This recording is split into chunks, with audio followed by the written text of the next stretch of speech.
There was once a man who lived in the heart of the city, surrounded by lights, noise, and endless admiration. To the world, he looked successful, steady, even lucky. But inside him lived a silence so deep that it grew heavier with every passing day. His name was Elias. He was a single father. His wife had passed away years ago, and since then, his entire life had circled around the tiny hands of his little daughter. No matter how demanding his office was, no matter how many meetings filled his day, he always hurried back home in the evening. He read her bedtime stories, cooked with her, tucked her into bed, and whispered prayers over her sleep. People saw him as a strong and balanced man, but beneath the surface he fought a war against loneliness. His oldest friend was Imran, a man he had known since university. Imran was the one person who understood the shadow in Elias's smile. One evening, Imran confessed something. He had fallen for a woman, gentle, kind, but shy to the point of fear. No matter how often he tried, she never agreed to meet him properly. "She's different," Imran said, his voice trembling with a strange mixture of hope and defeat. "If only she could trust me once, I think she would understand me. But she refuses. Maybe if she meets you, Elias, if she feels how decent you are, she might open her heart." Elias laughed at first, brushing it off. But when he saw Imran's sincerity, he agreed. To him it felt like nothing more than a small sacrifice for a friend.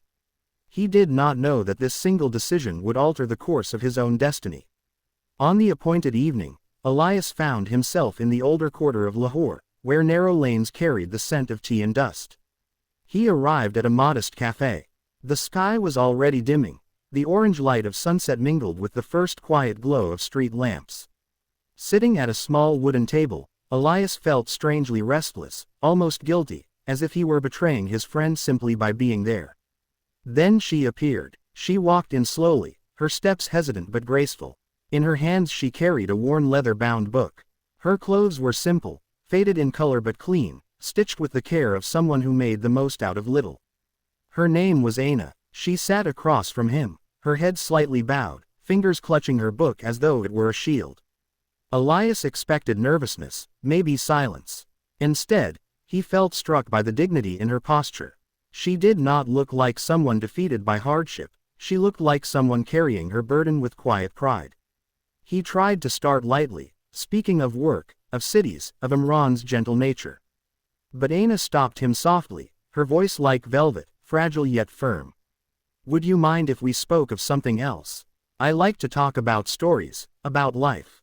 Elias found himself smiling. And so they began. Aina told him about her childhood near the Margala Hills, where her father was a gardener and her mother a teacher. She told him how her father's illness forced her to abandon her university studies, how she began tutoring children by day and waiting tables by night. She earned just enough to pay for her younger siblings' school fees while caring for her injured mother at home. She showed him the book in her hands, a collection of Faiz Ahmed Faiz's poetry, its pages yellowed and worn. Her words were not merely explanations, they were flames. She spoke of knowledge as though it were breath itself. She admitted her fears of failure, yet her eyes carried a fierce brightness. Elias listened, captivated. He had met countless people in his world of business, but none had moved him like this woman, sitting in a plain dress with tired eyes that still held fire. Something stirred within him, something he had not felt in years. At last he said quietly, "Let me help you. Not because I expect anything, but because no one like you should have to fight alone." Her refusal came at once. She lifted her chin and replied with dignity, "If I take charity, I will lose respect, for myself, and for you. I cannot." Elias did not argue. He only nodded, though inside his heart burned with the need to protect her, to see her dream rise again. In the days that followed, he found subtle ways. Through Imran, he guided her toward scholarships, educational programs, and part-time teaching opportunities. Slowly, hesitantly, she agreed. She filled out forms, attended interviews, practiced essays, and all the while Elias encouraged her, never taking credit, never forcing, simply walking beside her like a shadow of strength. Weeks turned into months. Their conversations grew longer, sometimes over the phone, sometimes on long walks through the city. They began to share more than struggles. They shared laughter, old memories, tiny details of daily life. Elias told her about his daughter's innocent questions, about how difficult it was to be both father and mother. Aina told him about her siblings' ambitions, about the secret dreams she still carried like hidden jewels. Then came the day the letter arrived. Aina had been accepted back into university on scholarship. She clutched the letter in trembling hands, tears filling her eyes. Meeting Elias at the café where they had first sat, she whispered, "I never imagined this moment would come. You believed in me when I had stopped believing." Elias looked at her, smiling gently. "No, Aina, you had the strength all along. I only reminded you of it." Her eyes lingered on him then, full of gratitude, but beneath it something deeper shone, something she tried to hide but could not. And Elias felt it too, with the certainty of a sunrise. This was not mere friendship. Their affection grew, blooming like a hesitant flower. Yet Aina lived with fear. She knew the gap between them, his wealth, his polished life, her poverty, her fragile position. Could such a love survive in the real world? Would people not whisper, doubt, condemn?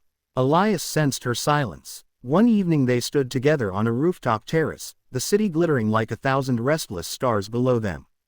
The air was heavy, full of unspoken words. Finally he said, his voice low but steady, "Love does not measure with wealth or poverty. It does not weigh backgrounds or possessions. It simply knows. Aina, you have given light to my loneliness. You have given hope to my child. You have given meaning to a life that had grown cold. You are not my weakness, you are my strength."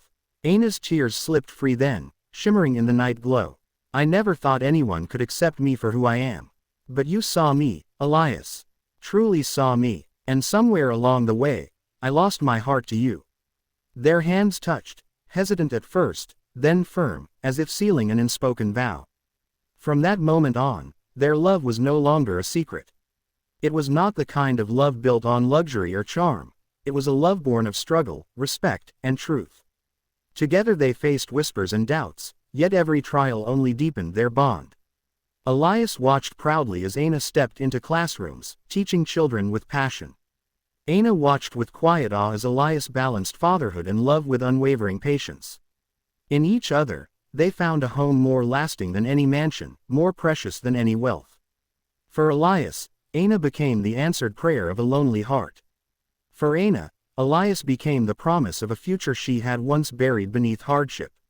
And so, in a world that often measures worth in riches, they proved that the richest treasure of all is not gold, nor power, nor status, but the rare moment when two souls, battered and weary, recognize each other and choose to walk hand in hand.